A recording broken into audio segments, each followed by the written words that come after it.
AC ತಯಾರಿಕಾ ಘಟಕದಲ್ಲಿ ಬೆಂಕಿ ಕಾಣಿಸಿಕೊಂಡು 6 ಜನ ಸಜೀವ ದಹನವಾಗಿರುವ ಘಟನೆ ತೆಲಂಗಾಣದಲ್ಲಿ ನಡೆದಿದೆ. ಹೈದರಾಬಾದ್ನ ಅತ್ತಾಪುರದಲ್ಲಿರೋ ಎಸಿ ತಯಾರಿಕಾ ಘಟಕದಲ್ಲಿ ಈ ದುರ್ಘಟನೆ ನಡೆದಿದೆ. ಬೆಳಗಿನ ಜಾವ ಈ ಅವಘಡ ಸಂಭವಿಸಿದ್ದು ಮೃತರು ಬಿಹಾರ ಮೂಲದ ಕಾರ್ಮಿಕರು ಅಂತ ತಿಳಿದು ಬಂದಿದೆ.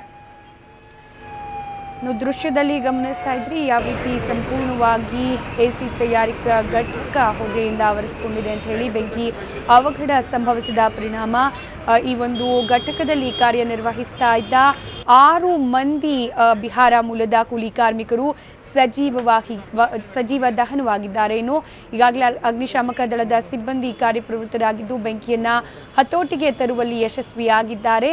ಇನ್ನು ಲಾಭ ನಷ್ಟದ ಲೆಕ್ಕಾಚಾರ ಇನ್ನೂ ಕೂಡ ಹೊರಬಿದ್ದಿಲ್ಲ. ಹಾಗೆ ಯಾವ ಕಾರಣದಿಂದಾಗಿ ಈ ಒಂದು ಅವಘಡ ಸಂಭವಿಸಿತು ಅನ್ನೋ ಬಗ್ಗೆ ಕೂಡ ಇನ್ನೂ ಮಾಹಿತಿ ಲಭ್ಯವಾಗ್ತಿಲ್ಲ. ಈಗಾಗಲೇ ಘಟನಾ ಸ್ಥಳದಲ್ಲಿ ಗಮನಿಸಬಹುದಾಗಿದೆ ಅಗ್ನಿಶಾಮಕ ದಳದ ಸಿಬ್ಬಂದಿ ಕಾರ್ಯಪ್ರವೃತ್ತರಾಗಿದ್ದು ಬೆಂಕಿಯನ್ನ ಸಂಪೂರ್ಣವಾಗಿ ಹತೋಟಿಗೆ ತರುವಲ್ಲಿ ಯಶಸ್ವಿಯಾಗಿದ್ದಾರೆ. ಒಟ್ಟಾರೆ 6 ಮಂದಿ ಕಾರ್ಮಿಕರು ಸಜೀವವಾಗಿ ದಹನವಾಗಿದ್ದಾರೆ ಅನ್ನೋ ಮಾಹಿತಿ ಲಭ್ಯವಾಗ್ತಾ ಇದೆ.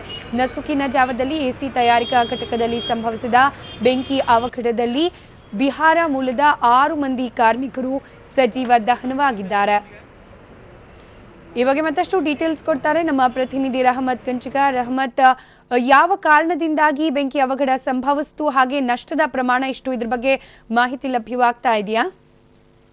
ಇದ್ರ ಬಗ್ಗೆ ಪೊಲೀಸರು ಇನ್ನು ತನಿಖೆಯನ್ನ ಮುಂದುವರಿಸಿದ್ದಾರೆ ಸ್ಮಿತಾ. 6 ಜನ ಮೃತಪಟ್ಟಿರ್ತಕ್ಕಂಥವ್ರು ಬಿಹಾರ ಮೂಲದವರು ಅಂತೇಳಿ ಗೊತ್ತಾಗಿದೆ. ಅವರ ಕುಟುಂಬಸ್ಥರಿಗೂ ಕೂಡ ಈ ಬಗ್ಗೆ ಮಾಹಿತಿಯನ್ನ ಕೂಡ ರವಾನೆ ಮಾಡಿದ್ದಾರೆ.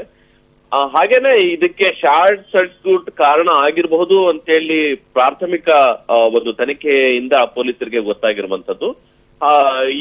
ಇದ್ರ ಜೊತೆಗೆ ಇನ್ನೂ ಒಂದು ಒಳಗಡೆ ಇಬ್ರು ಇದ್ರು ಅನ್ನುವಂತಹ ಒಂದು ಮಾತು ಕೂಡ ಕೇಳಿ ಬರ್ತಾ ಇದೆ. ಅವರು